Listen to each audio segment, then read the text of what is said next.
سيث رولينز راح يطلع ويحكي لنا عن حال ركبته وشو اللي راح يصير معاه لقدام، وتواجه العمالقه في برومو جدا رهيب ومسح فيه الاراضي لبعض، والمين ايفنت الرهيب اللي صار فيه احداث كثير ضخمه. بدون ما اطول عليك ولا تنسوا تدعموا اخواننا فلسطين، ونبلش الفيديو اليوم.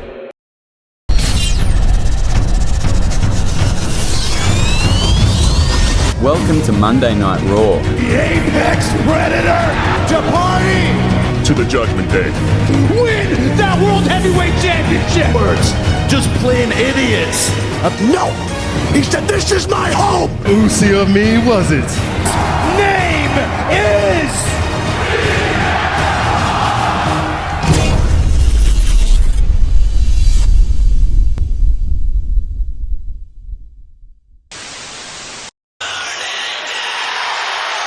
نبدأ العرض بدخول سيث فريكن رولينز، وهاي المرة دخل مش على عادته، دخل بدون رقص بدون هز بدون أي شيء، دخل هيك زي كأنه واحد جاي يعطينا خبر جدا سيء. مسك المايك وبلش يحكي وإنه ويلكم تو موندي نايت رولينز، وهو كثير زعلان وكثير متضايق. فبلش يحكي عن إنه ركبته من الدرجة الثانية، والركبة ترى يا إخوان من الدرجة الثانية بدها حوالي 4 ل 6 أسابيع حتى تتعافى. فصار يحكي إن أنا يمكن أغيب عن راسلمانيا، يمكن مش عارف شو، مع إني كنت كل مرة أحاول وأضغط حالي من هذا الحكي يعني. فالجمهور صار يقول له نو نو نو. المهم نص الحكي هو قاعد بيحكي عن الركبة وإنه إيش اللي صار معه وشو الوضع اللي صار معه. دخل عليه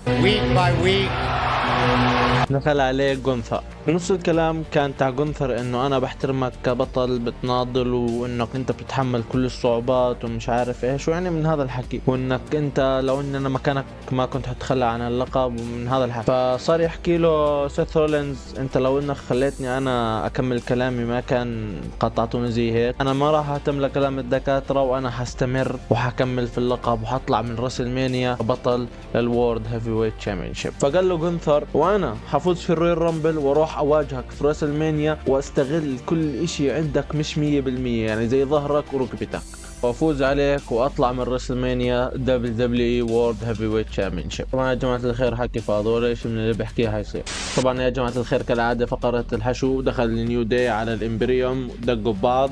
خلصت المباراة حتى كأنه برا دي كيو او مش دي كيو، انه يمكن انتهى العد. المهم من كثر الضرب اللي ضربوه لبعض انهم وقفوا المباراة، وظل نيو داي يضرب بشكل او طريقة كثير عدوائية، لدرجة انه يعني زي ما قلت لكم انه الحكم انهى المباراة. بشكل عام هالفقرة كثير حشو. في مباراة تشاد جيبل مع واحد من الفايكنج برضو حشو، ما ححكي عنهم.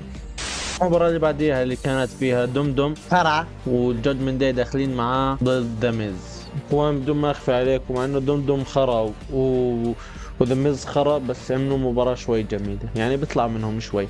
المهم لعبوا المباراة، طبعا ساعدوه الجادجمنت داي، وبالاخير طبعا عمل 619 وفروغ سبلاش وانهى المباراة دمدم الخرع. نيجي للفقرة اللي بعديها والفقرة النهائية واللي صار فيها مسح وتدعيس لوجوه بعض، هي فقرة كودي رودز وسي ام بانك. طبعا دخل اول اشي الامريكان نايت مير كودي رودز، دخل على الحلبة ووصل ومسك المايك بلش بده يحكي، ما لحق قاطعوا سي ام بانك. طبعا دخل سي ام بانك وراح على الحلبة ومسكوا مايكات الاثنين. بدأ سي ام بانك وصار يحكي خلينا ناخذ هاي اللي هي الناس كانت تحكي سي ام بانك وديروز سي ام بانك وديروز، فخلينا نستمتع بهاي اللحظة. يعني اول شيء هذا اللي بدأ سي ام بانك.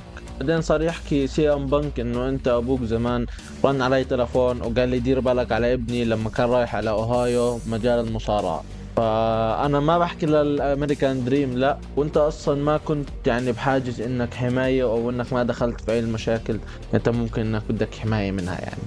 وانت يا كودي رودز احنا اصحاب، بس انا خايف يوم السبت انه نبطل اصحاب وتصير شخصية القصة، وانا خايف برضو اني انا اكسر وعد قطعته للامريكان دريم اللي هو ابو كودي رودز.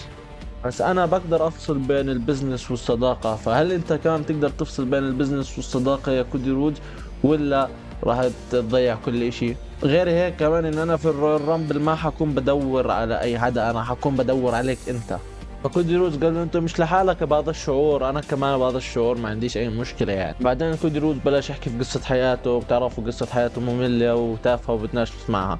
بس الاهم لما سي ام بانك قال له انه انا ترى الامريكان دريم كأنه اكثر منك او شيء زي هيك حلو، فكودي رودز كبست معه. هون هسه بلش الجد، هون بلش الحكي اللي بدنا نسمعه احنا.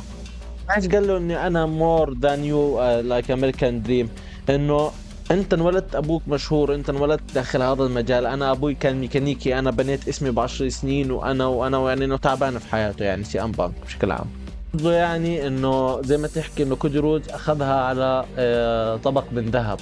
المهم رد عليه كودي رودز وقال له ترى انت قعدت هناك قبل فترة وقعدت تحكي كلام خرب سمعة الشركة وخلى المصارعين كلها يفكروا زيك، واذا بدك مثال على واحد من المصارعين اللي اتخذ كلامك على محمل الجد وحب انه ياخذه كان انا. يو توك اي ووكت، يعني انت حكيت وانا قلت والله معاه حق وحملت حالي وطلعت. فاذا بدك اياها بشكل ايرونيك، انا او اي ام سي ام بانك مور ذان يو، او اي ام ذا نيو سي ام بانك. فسي ام بانك هون ولعت معاه وشلها التيشيرت وشال علامة دبليو وبلش يحكي الحكي اللي هسه بدكم تسمعوه وتركزوا فيه كثير منيح. قال له الامور بلشت هون كثير حر، انت سي ام بانك اكثر مني. اسمح لي احكي لك قصة حياة سي ام بانك مع الرود لراسل مانيا. دروج انت الك حامل الشركة على ظهرك لسنتين وبدك تروح على الراسل مانيا، ولما تكون قريب انك بدك تنهي الستوري تبعتك وتروح على الراسل مانيا، اوه استنى في ضوء بعيد، هذا المصارع له زمان مش جاي واسمه اكبر من اسمك، راح يجي وياخذ كل اشي منك ويكبوك على الزبالة وتضيع. بحكي عن حالي. طبعا هو كان يقصد عن بين قوسين ذا روك، بس عشان يطريها قال لك انا بحكي عن حالي. يعني للي مش عارف انه سي ام بانك كان مخطط له انه يطلع على راس المانيا يعني ياخذ المين ايفنت، اجى الروك وحطوها بين ذا روك وجون سينا انه مباراة العمر، فراحت على ذا روك. هاي يوم ما قعد وصار يحكي انه دوين جونسون ان ذا مين ايفنت اوف راس المانيا اند ايم نوت ذات ميك مي سيك، فهي اصلا كل الخصلة، فجابوها من هناك لهون في هذا البرومو. فهاي كانت قوية وكثير، هاي راح تعمل اصلا يعني زي ما تحكي راح تولع السوشيال ميديا هاي الفترة. ليش؟ لانه الروك رجع، فممكن هذا حكي معناته انه ممكن يخرب على كودي رودز وهو ياخذ المين ايفنت زي ما الكل عارف، فانه زي قصة سي ام بانك راح تتكرر بس مع كودي رودز.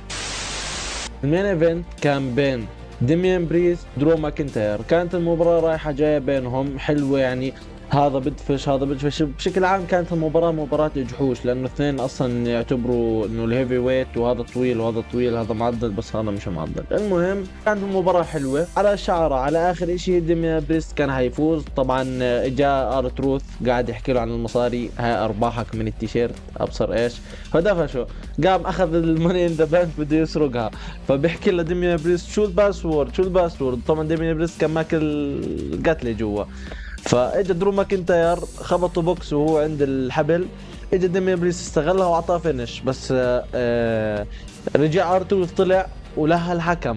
فهاي اللحظة كان ديميان بريست تعدى على درو ماكنتاير أكثر من 3، بس الحكم مش منتبه، فقام ديميان بريست ومعصب وشد على ارتروث، ولا انه وراه جايته كليمور. يا سلام هذا مرتبة، ويفتحوا ويحطوا 1 2 3 وينتهي العرض على المين ايفنت الرهيب هذا. يا رب انه يكون العرض عجبكم، ان شاء الله اني كفيت ووفيت واعطيت العرض حقه. اذا عجبك الفيديو حط لايك واشترك، وان شاء الله استنوني بفيديو جاي راح احكي عن تحليلي للرويال رامبل، او ايش الفائزين بالرويال رامبل وليش قبل ما يصير الرويال رامبل ان شاء الله. ازورونا ازوركم، ادعمونا ندعمكم، والسلام عليكم ورحمة الله تعالى وبركاته.